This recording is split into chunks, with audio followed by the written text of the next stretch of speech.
प्यारे बच्चों, क्या आप भी इस बार बोर्ड एग्जाम दे रहे हैं और आप भी चाहते हैं कि बोर्ड एग्जाम में 400 प्लस मार्क्स आए? तो ये वीडियो आपके लिए बहुत ही इंपॉर्टेंट होने वाला है, क्योंकि इस वीडियो में उसी प्रश्न को कराया जाएगा जो कि बार बार पूछा जाता है और आगे भी आने की पूरी पूरी संभावना है। तो इस वीडियो का कोई भी पार्ट स्किप ना करें। तो चलिए बिना देरी का हम लोग क्लास स्टार्ट करते हैं।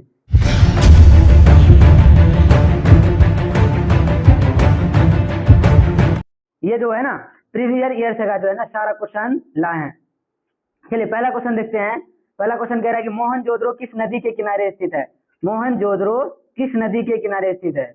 बताइएगा आप लोग कमेंट बॉक्स में इसका आंसर बताइएगा कि मोहनजोदड़ो किस नदी के किनारे स्थित है। ये क्लास आप लोग को सिंधु घाटी सभ्यता बता दिया है कि नहीं? ये सिंधु घाटी सभ्यता वाला से पहला क्वेश्चन पूछा गया है। चलिए हम लोग अब देखते हैं दूसरा क्वेश्चन। दूसरा क्वेश्चन कह रहा है कि मोहनजोदड़ो की खोज 1922 ईस्वी में किसने किया था? मोहनजोदड़ो की खोज 1922 ईस्वी में किसने किया था? हम लोग जानते हैं कि क्या होगा, Rakhaldas Banerjee. Rakhaldas Banerjee option number B. Option number B right answer होगा। इसी को कहीं कहीं लिखा है, क्या रहता? R D Banerjee. क्या लिखा रहेगा? R D Banerjee. अगर यही पूछ लेता कि हड़प्पा की खोज कब हुई तो क्या होता? हड़प्पा की खोज 1921 ईस्वी में हुई। किसने किया? तो दयाराम साहनी। किसने किया? तो दयाराम साहनी। और कब हुआ? 1921 ईस्वी में, है कि नहीं? चलिए हम लोग अब तीसरा क्वेश्चन देखते हैं। तीसरा नंबर क्वेश्चन कह रहा है कि कालीबंगा स्थित है। कालीबंगा कहाँ स्थित है जी? कालीबंगा राजस्थान में स्थित है। कहाँ स्थित है? राजस्थान में स्थित है। Option number D right answer होगा। ऑप्शन नंबर डी इसका राइट आंसर होगा। चलिए अगला क्वेश्चन देखते हैं। अगला क्वेश्चन कह रहा है कि सिंधु सभ्यता में गोदी कहाँ से मिला है? सिंधु सभ्यता में गोदी कहाँ से मिला है जी? लोथल से। कहाँ से मिला है? Lothal. Option number D right answer होगा। अगर यही पूछ लेता कि कालीबंगा किस नदी के किनारे स्थित है, ये भी क्वेश्चन बहुत बार पूछा गया है कि कालीबंगा किस नदी के किनारे स्थित है, तो भोगवा नदी के किनारे स्थित है। किस नदी के किनारे स्थित है? भोगवा नदी के किनारे स्थित है। और अभी वर्तमान समय में कालीबंगा कहाँ स्थित है जी? अभी बताए थे आप लोग, कमेंट बॉक्स में बताइएगा कालीबंगा किस राज्य में स्थित है। चलिए अगला क्वेश्चन देखते हैं। Question number 5। क्वेश्चन नंबर 5 कह रहा है निम्नलिखित देवताओं में से कौन सा सिंधु सभ्यता के प्रमुख देवता थे? कह रहा है कि सिंधु घाटी सभ्यता में जो है ना कौन सा भगवान प्रमुख था? बताइए जी कौन होगा? भगवान शिव। ऑप्शन नंबर बी भगवान शिव होगा। इसे ही भोले बाबा कहते हैं कि नहीं? चलिए option number B right answer होगा। चलिए अगला क्वेश्चन देखते हैं। Question number 6। क्वेश्चन नंबर 6 कह रहा है कि अशोक का संबंध है किस वंश से? अशोक का संबंध है किस वंश से? मौर्य वंश से। किस वंश से? मौर्य वंश से। मौर्य वंश की स्थापना किसने किया था? चंद्रगुप्त मौर्य। किसने किया था? चंद्रगुप्त मौर्य। किसकी सहायता से किया था? चाणक्य की सहायता से। किसकी सहायता से? चाणक्य की सहायता से। अगर यही पूछ लिया जाता कि गुप्त वंश का स्थापना किसने किया था, तो श्रीगुप्त। किसने किया था? श्रीगुप्त। चलिए अगला क्वेश्चन देखते हैं। Question number 7। क्वेश्चन नंबर 7 कह रहा है कि मेगास्थनीज भारत में किसके दरबार में आए थे? किसके दरबार में आए थे जी? चंद्रगुप्त मौर्य के दरबार में आए थे। किसके दरबार में?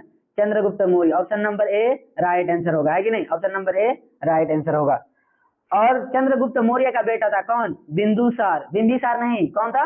बिंदुसार। अगर बिंबिसार आएगा तो हर्यक वंश का हो जाएगा, और बिंदुसार मौर्य वंश का, है ना? चंद्रगुप्त मौर्य का बेटा। और बिंदुसार का बेटा था अशोक। कौन था?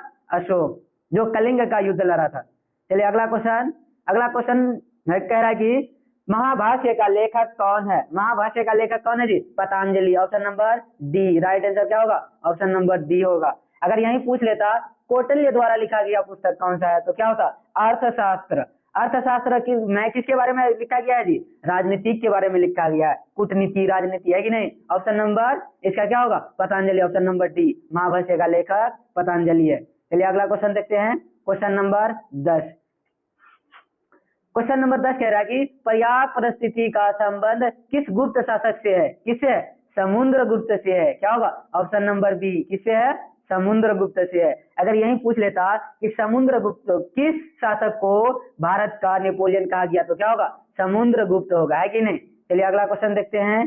Question number 11। अगला क्वेश्चन कह रहा है कि किस शासक को प्रियदर्शी कहा गया? किसको कहा गया? अशोक को। क्या कहा गया? प्रियदर्शी कहा गया। Option number A right answer होगा। Option number A right answer होगा।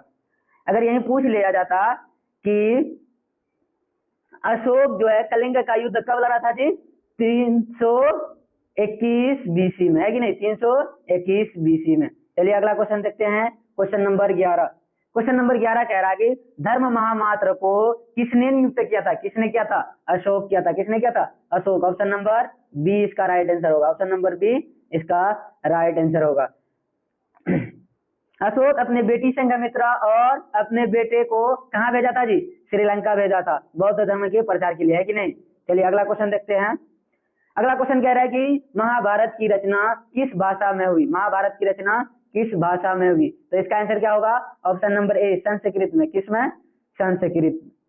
ऑप्शन नंबर ए संस्कृत में होगा, है कि नहीं? चलिए option number A right answer होगा।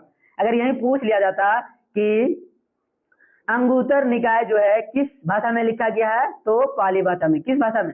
पाली भाषा में लिखा गया है। चलिए अगला क्वेश्चन देखते हैं, क्वेश्चन नंबर 13। क्वेश्चन नंबर 13 कह रहा है कि मनुस्मृति में कितने प्रकार की विवाह का वर्णन है? कितने प्रकार के विवाह का वर्णन है? तो कितने प्रकार का विवाह का वर्णन है जी? 4। और महाभारत के अनुसार भी कितने? 4। 8 था, लेकिन मुख्यतः कितने हैं? 4। ऑप्शन नंबर ए इसका राइट आंसर होगा। चलिए अगला क्वेश्चन देखते हैं, क्वेश्चन नंबर 14। क्वेश्चन नंबर 14 कह रहा है कि महात्मा बुद्ध को ज्ञान की प्राप्ति कहाँ हुई? ज्ञान की प्राप्ति कहाँ हुआ था जी?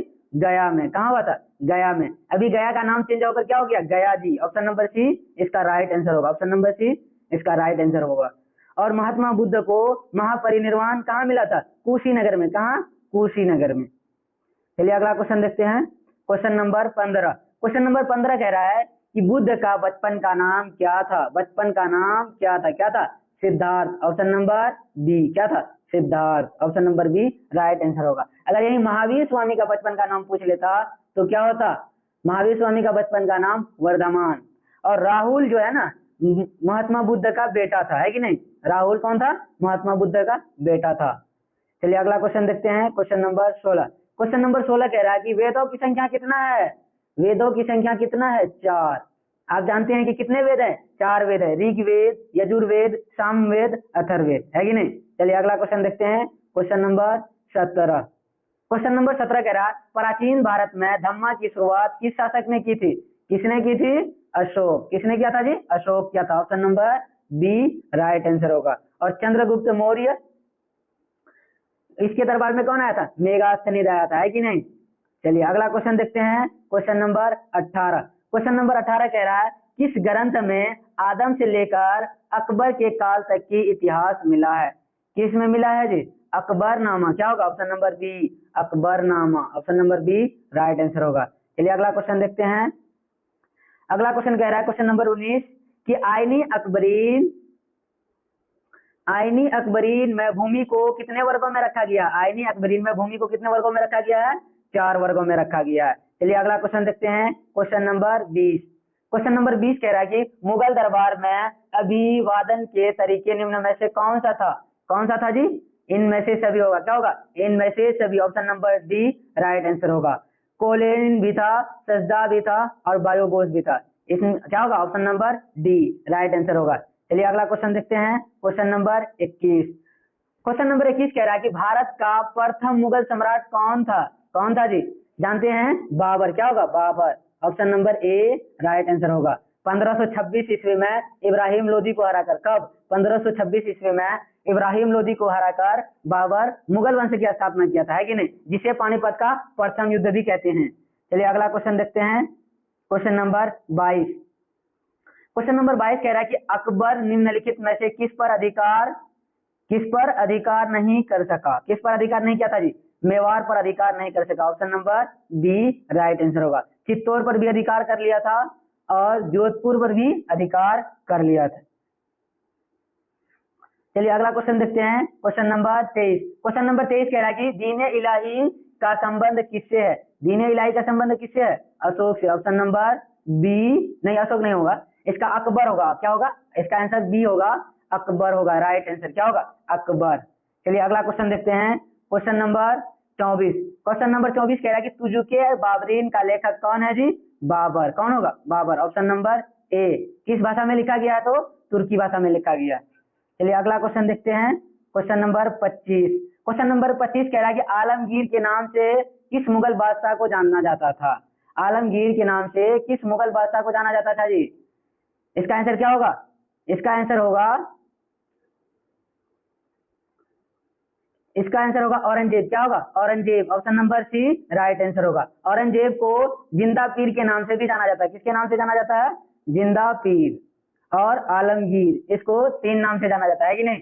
चलिए अगला क्वेश्चन देखते हैं, क्वेश्चन नंबर 26। क्वेश्चन नंबर 26 कह रहा है मुगल प्रशासन में जिला को किस नाम से जाना जाता है? किस नाम से जाना जाता था जी? जिला को सरकार के नाम से जाना जाता था। Option number C right answer होगा, है कि नहीं। Option number C right answer होगा।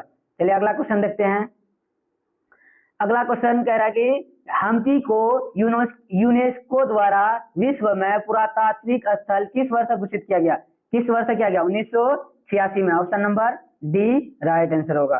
चलिए अगला क्वेश्चन देखते हैं, क्वेश्चन नंबर 28। क्वेश्चन नंबर 28 कह रहा है कि तानाशाह का संबंध किन साम्राज्य से है? तानाशाह का संबंध किससे है जी? बीजापुर से। किससे है? Option number B. क्या होगा? बीजापुर। ब से बीजापुर, अब ब से ऑप्शन नंबर बी। चलिए अगला क्वेश्चन देखते हैं, क्वेश्चन नंबर 29। क्वेश्चन नंबर 29 कह रहा है कि हरिहर एवं बुक्का ने किस साम्राज्य की स्थापना की थी? किस साम्राज्य की थी? तो विजयनगर साम्राज्य की। कब की थी? 1326 ईस्वी में। Option number A right answer होगा। कब किया था? तो 1326 ईस्वी में। किस साम्राज्य का? विजयनगर साम्राज्य की स्थापना की थी, है कि नहीं। चलिए अगला क्वेश्चन देखते हैं, क्वेश्चन नंबर 30। क्वेश्चन नंबर 30 कह रहा है कि नागा अर्जुन का जन्म कहाँ हुआ था? नागा अर्जुन का जन्म कहाँ हुआ था जी? काशी में। Option number B, option number A इसका राइट होगा। क्या होगा? Option number A. क्या होगा? Kashi. Option number A right answer होगा। जो बच्चे नए हैं चैनल को सब्सक्राइब कर लें।